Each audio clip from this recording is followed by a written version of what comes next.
Vous connaissez peut-être Vue.js et même React et vous vous demandez sûrement lequel vous devez choisir, lequel est le meilleur à apprendre en 2022. Personnellement, je les ai testés les deux et maintenant je ne recommande plus qu'un seul et on va voir lequel dans cette vidéo. Mais avant ça, pourquoi est-ce qu'on voudrait comparer ces deux frameworks? Car les deux sont très populaires, mais ont finalement pas mal de différences, notamment la courbe d'apprentissage, le temps d'implémentation et leur use case idéal. En tant que débutant, c'est intéressant de savoir lequel il faut choisir, lequel il faut prendre beaucoup de temps pour comprendre les concepts. Afin de savoir lequel est le meilleur, on va analyser ces deux frameworks sous 4 axes. Le premier, c'est la communauté. Effectivement, la communauté fait partie intégrale de ce genre de librairie. C'est un avantage ou un désavantage. Deuxièmement, l'expérience développeur. En tant que développeur, on a envie d'avoir quelque chose qui répond à nos besoins, de travailler efficacement, de travailler rapidement et de comprendre ce qu'on fait. Troisièmement, la technique. Alors ça, c'est plutôt syntaxique, par rapport à l'écosystème, par rapport à comment ça se passe, etc. C'est aussi important, enfin c'est le framework même, la technique, on est dans le dev, donc c'est de la technique. Et quatrième point, la demande aux entreprises, ça s'adresse principalement aux gens qui ont envie de faire développeur front-end et qui souhaitent trouver un travail plus ou moins rapidement. On va étudier la demande du marché en France par rapport à ces deux frameworks. Avec ces 4 axes, je vais essayer d'avoir une vision plus ou moins objective de ces deux frameworks. J'ai essayé d'analyser tout ça en m'informant un maximum d'avis inverses de ce que j'ai moi et en lisant un maximum d'articles différents sur le sujet. Le premier point intéressant à voir, c'est la communauté. Comme tu peux le voir, la communauté joue un rôle important et on va déjà voir le nombre de téléchargements. Alors ça, c'est une statistique un peu bullshit pour dire à quel point un paquet est téléchargé quotidiennement sur NPM. Ça veut dire, en fait, ça inclut plein de choses. Ça inclut les particuliers comme moi qui vont installer le paquet, mais ça inclut aussi les milliards de téléchargements dans le monde de paquets pour... Quand tu publies ton site web sur un serveur, le serveur il télécharge ton paquet et ça compte aussi comme un download. Plus il y a de sites qui utilisent la technologie, plus il y a de téléchargements et plus il y a de développeurs qui utilisent la technologie, plus il y a de téléchargements. Quand tu vois ce petit graphique là, tu peux voir que React, qui est tout simplement ici là, il est largement au-dessus de tous ses concurrents. On voit que Vue et Angular sont toujours à peu près la même chose. Il y a une nette différence entre React et Vue.js. Niveau heure de grandeur, on compare du 2 millions de téléchargements par jour, là je crois, à du 16 millions. Soit quand même 8 fois plus de téléchargements quotidiens de la part de React par rapport à Vue.js et Angular. Alors on voit que la tendance depuis 2021 est plutôt restée la même, c'est-à-dire qu'on n'a pas Vue.js qui est en train d'exploser dernièrement. On voit que React a 10 000 utilisateurs dans ce sondage qui est celui de State of JS 2022. Vue.js en a 7 000 et la satisfaction de React ici est plus élevée. Ok, donc c'est-à-dire que les développeurs qui utilisent React sont en général plus satisfaits du framework que les développeurs qui sont satisfaits de ce qu'ils font. Vue.js aussi, très clairement. Après, il y a plus d'intérêt pour Vue.js. Ça veut dire, comme on peut le voir d'ailleurs ici, tu vois que Vue.js est en train de dépasser Angular, ce qui fait que l'intérêt pour Vue.js est en train d'augmenter. Niveau utilisation pure, évidemment, on vient de le voir ici, React est top 1 largement au-dessus de tous les autres.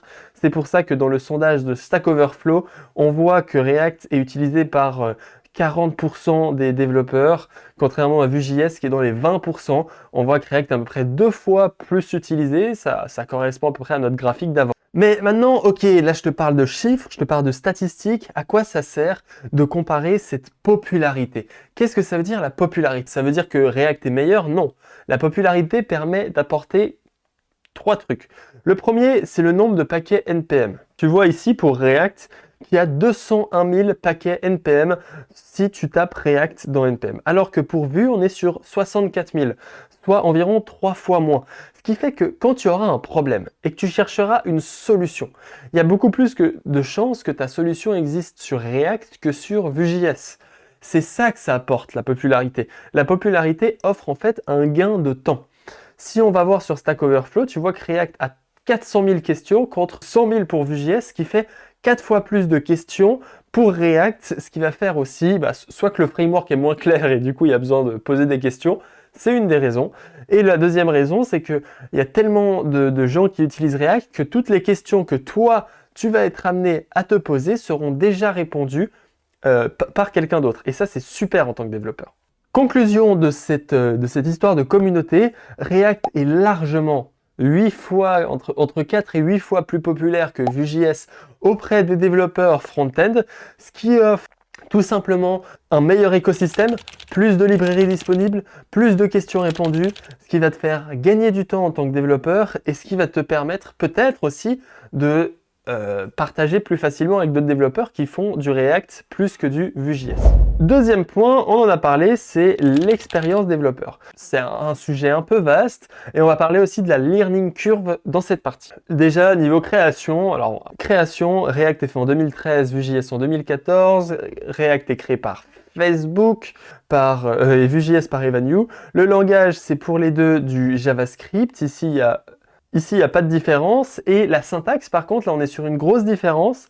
La syntaxe en React, c'est du JSX, alors que la syntaxe en HTML, par défaut, en Vue.js, c'est HTML. Et JSX est optionnel. Et ça, c'est une grosse différence, on le verra. Le Virtual DOM, et les deux sont open source, ça c'est génial, hein, ça permet de pouvoir participer, ça prouve que le framework est aimé, maintenu, etc. Les deux sont component-based, c'est-à-dire que les deux sont faits pour utiliser des composants. Ça, c'est une petite image que j'avais préparée pour Begin React, c'est-à-dire que tu as des composants, ici BTN, logo. Avec ces composants, tu vas faire d'autres composants, par exemple user, form, header. Et avec ces composants, tu vas faire des pages web. C'est-à-dire que tout est fait à partir de composants. Ça, c'est un concept super important à avoir. D'ailleurs, j'envoie bientôt un mail là-dessus si tu veux t'inscrire dans ma newsletter. Elle est dans la description. Ensuite, il y a la séparation des states, routing, etc. C'est-à-dire qu'en Vue.js comme en React, tout est bien séparé. Le but, c'est d'avoir un code clair qui répond aux besoins. Il y a des fichiers root, il y a des fichiers de state, etc. Ça, les deux ont ce point-là. Une grosse différence dans la developer experience, c'est le tooling. C'est-à-dire que Vue.js vient avec plein de tooling pour scaler.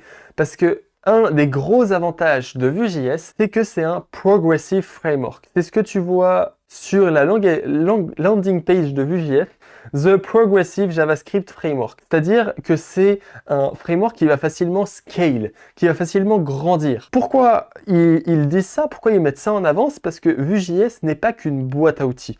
C'est une maison. Elle vient déjà avec un toit, elle vient avec une porte, etc. Alors que React, c'est qu'une boîte à outils. De base, avec React, tu peux pas faire de routing, tu peux pas faire de gestion de page, tu peux pas faire de plein de trucs. Et Vue.js, lui, il vient avec ce que je t'ai montré ici. Il vient avec du tooling. Il vient avec du routing. Ça, c'est super important. Il a déjà son routing. Il a son state management avec Vuex. Il a les tests qui viennent automatiquement avec. Et il a le server-side rendering qui vient aussi automatiquement avec. Et ça offre des avantages de ouf pour scaler. C'est-à-dire, tu peux commencer ton application sans rien de tout ça, mais tu pourras rapidement les utiliser et les intégrer à ton application sans avoir besoin de faire appel à des librairies tierces. Contrairement à React, qui est, je ne l'avais pas écrit, mais il est community based. C'est-à-dire que les librairies pour le routing, elles existent. Elles existent, il n'y a pas de souci, mais c'est des librairies tierces, c'est pas des librairies développées par React. Il y a Next.js, Remix, React Router, tu vois, c'est des librairies qui viennent d'autre part. Recoil, Redux, Zustand, Jotail, ça va permettre de gérer le state management, tout ça c'est des librairies externes. Tu vas devoir choisir la librairie, tu vas devoir apprendre à l'utiliser, tu vas devoir l'utiliser, l'intégrer dans ton application. Ça, c'est l'avantage et le désavantage dans la developer experience, c'est que Vue.js, c'est un progressive framework qui vient avec plein de choses, alors qu'on voit ici, React, c'est une librairie JavaScript pour créer des interfaces. Point. Après, comment tu fais ton interface, comment tu gères tes données, comment tu fais tes machins, tu te débrouilles. Et ça, c'est un grand avantage. La scalabilité de Vue.js est très simple. C'est une scalabilité rapide, alors que en React, tu dois faire beaucoup de choix. Et ça, c'est un grand avantage pour Vue.js d'avoir cette scalabilité facile, surtout quand tu es une startup, etc. Avant-dernier point pour cette developer experience, c'est que la doc de Vue.js est parfaite. elle est nickel. Elle contient toutes les informations que tu as besoin, alors que la documentation de React est mauvaise, même s'il y a une nouvelle doc. Si je te montre ici, ça c'est la documentation de React. Alors déjà, l'interface est pas très sexy, mais ici, il y a des informations, il n'y a pas de souci, mais tu vas vite te faire chier. Tu vois qu'il y a des exemples. Si je te montre un peu Componented Props, ici, c'est des exemples un peu outdated avec des classes, c'est des exemples pas très sexy, qui donnent pas très envie, il n'y a pas de playground. Après, il y a quand même la nouvelle doc. La nouvelle doc, elle est bien plus complète, elle est bien plus sexy. Si on va, par exemple, que tu as envie d'en savoir plus sur le use state, eh ben, tu vas vite trouver ton bonheur avec cette documentation. Tu vois qu'ici, là, il y a des codes highlights, il y a des playgrounds qui te permettent d'exercer. Tu vois, c'est des exercices, un peu des exemples que tu peux voir, tu peux t'amuser à changer, mais elle n'est pas finie. Tu vois qu'ici, il y a Component qui n'est pas fini, CreateRef qui n'est pas fini. Si on va sur Vue.js, elle est incroyable, cette documentation.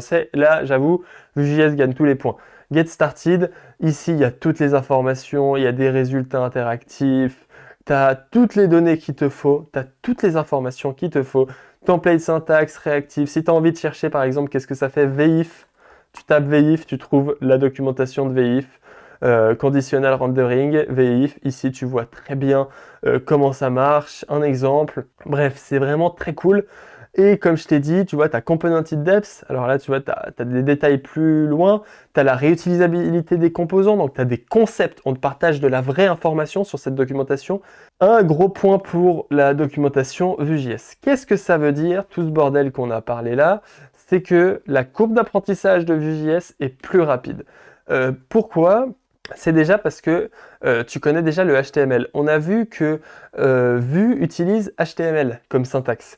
Ce qui fait que quand tu vas arriver dans React, tu vas devoir commencer par apprendre le JSX. Et ça, tu vas commencer de rien parce que, bon, ça ressemble au HTML, ok, mais il y a des syntaxes, il y a des points maps, il y a des trucs étranges qu'il va falloir apprendre. Non pas qu'en Vue, tu dois pas apprendre, parce que vu que c'est un langage syntaxique, il va falloir apprendre tous les VIF et tout le bordel là. Mais tu commences avec un avantage, c'est-à-dire que tu as du HTML, tu as du style CSS, c'est pas chiant pour faire des styles, c'est pas chiant pour faire du HTML ni du JavaScript. Après, avec React, tu vois, c'est un peu différent, c'est que tu vas commencer par apprendre le JSX, ensuite tu vas devoir apprendre les hooks, ça va être un peu compliqué, ça va être des sujets compliqués. Next.js pour pouvoir créer du SSR, créer des applications modernes. Et une fois que tu as appris tout ça, là, tu seras enfin prêt pour exploser le game. Mais la courbe d'apprentissage de Vue.js est quand même plus rapide que la courbe d'apprentissage de React. Et ça offre un avantage quand tu es débutant qui te permet d'apprendre plus rapidement React. Maintenant, au niveau technique, on va vraiment parler de la syntaxe, de comment est le code. Et là, j'avoue qu'il y a un peu d'avis personnel. Tu vois que pour faire un counter en Vue.js, il va falloir créer une balise script avec export default, data qui return count. Ça, c'est un state. Et ensuite, là, pour afficher le composant, tu vas faire ça et là tu as juste un add click et count++. Alors les trucs qu'on peut remarquer d'intéressant, c'est que déjà les styles ici, font weight bold, ils sont facilement ajoutables. Tu vois là en 2 secondes tu as des styles. Si j'ai envie de les changer, c'est du CSS basique, c'est super simple à utiliser. Tu as sûrement d'autocomplete, par exemple si je tape font size de .30px, tu sauvegardes et automatiquement ça change. Ça c'est cool, ça c'est du simple HTML. Après il y a des syntaxes un peu custom comme ce add click qui permet de dire on click, et bah tu vas incrémenter count en faisant count++, ça va l'incrémenter d'un. Et ça fait count is count, ça permet d'ajouter du JavaScript entre guillemets dans du HTML. Et ça par contre je trouve ça dégueulasse. Très personnellement je trouve ça abominable. Alors, il y a des nouveaux moyens de faire avec Ref par exemple, mais ça c'est le moyen que la majorité des gens utilisent. Export default, un objet qui a un data, qui a un return, qui a un count. Moi, j'aime pas trop ça. Mais ça reste digeste, simple, c'est clair, les data, c'est count. Il n'y a pas de truc perturbant et c'est quand même agréable. Si on compare ça à React pour faire un counter, tu vois qu'on a des parties intéressantes. Ici, un useState. Tu vois, justement, là, c'est juste des datas. C'est assez simple à s'imaginer. Un useState, mais il y a des spécificités, il y a des détails. Ensuite, on va faire un export default function app. Ok, bon, ça c'est du JavaScript. Ça c'est une syntaxe un peu bizarre avec de la déconstruction ici en JavaScript. Il faut quand même s'y connaître en JavaScript, tu vois. Là, il y a de la déconstruction. Ensuite, bouton, et là, style. Et qu'est-ce que c'est ce style? Pourquoi c'est un objet? Qu'est-ce que fout cet objet ici? Font weight bold avec des majuscules, tout simplement parce que c'est du JavaScript, encore une fois. Et ça, c'est le JSX. Le JSX, en fait, c'est que tout est JavaScript. Dans le onClick, ici, on passe une fonction en paramètre. Tu vois qu'ici, je passe une action, je passe un truc à faire. Ici, je passe une fonction. Et cette fonction, elle appelle setCount. Mais finalement, quand tu vois ce code-là, je le trouve quand même très clean, très clair. Il y a un état. Un état, on peut s'imaginer que c'est une donnée qui persiste. Il y a un style, font weight bold, on le voit directement. Il y a un onClick qui passe une fonction en paramètre, qui fait setCount. Et ici, en fait, ça, ce que je peux appeler, c'est current, c'est-à-dire le current count qui va sur current plus 1, ce qui fait que quand tu vas cliquer, ça va incrémenter d'un. Et ici, c'est comme avant, on ajoute du code là-dedans. Pour créer l'application, tu vois qu'en vue, tu fais juste const create app require, create app require vue, import app from app, create app mount app, c'est fini. Ici, c'est quand même un peu plus what the fuck. Tu dois importer app, create route, route.render, strict mode, getElement by ID. On n'est pas sur la même simplicité, je vous l'accorde. Sinon, niveau comparaison, tu vois, ça c'est pour incrémenter un state. On est d'accord que vu entre nous, il est largement plus clair, il est largement plus efficace. Count++, c'est dur d'être plus clair dans la vie que de faire count++. Set count de C qui va sur C plus 1, ça c'est un peu moins clair, clairement. Et ensuite, alors là par contre, je trouve que pour déclarer un état, React est largement plus sexy, one-liner, clair, net, précis. Tandis que Vue, quand même, juste pour déclarer un état, ça fait beaucoup de boilerplate, de code. Mais c'est voulu. Et là, je fais un counter. Jamais tu fais des counters dans des apps en prod. Pour comparer un peu ces deux-là plus en profondeur, React.js, il faut apprendre le JSX, alors que Vue, il va falloir faire... c'est du HTML, donc tu connais déjà. En Vue, par contre, il y a la syntaxe custom avec ses vif, vslot, vhtml, vtext, von, vbind, tout le bordel. Ça, c'est un peu chiant, alors que en React, on a vu, c'est que du JavaScript. En fait, si tu es super fort en JavaScript, va direct sur React, quoi. En React, c'est les hooks qui sont privilégiés. Ça, les hooks, c'est quand même un des magies de React, c'est des trucs incroyables.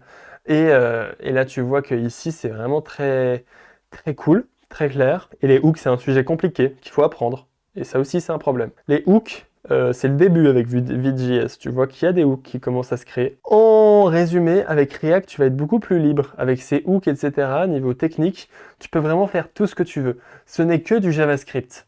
La syntaxe, il va falloir l'apprendre, mais ensuite, avec cette syntaxe, tu peux faire tout ce que tu veux. Avec Vue.js, il y a plus de règles, il y a moins de liberté, il y a plus d'outils built-in, il y a plus de machins à apprendre spécifiques, un vif, un velse. Un React, un if, tu as trois moyens de le faire, parce qu'en fait, c'est juste du JavaScript. Et si demain, tu as une nouvelle syntaxe JavaScript qui existe, directement, elle sera disponible pour React. Et tout ça, ça offre un avantage à React pour les gens qui aiment la liberté, qui aiment un peu faire des nouvelles choses, faire des trucs libres.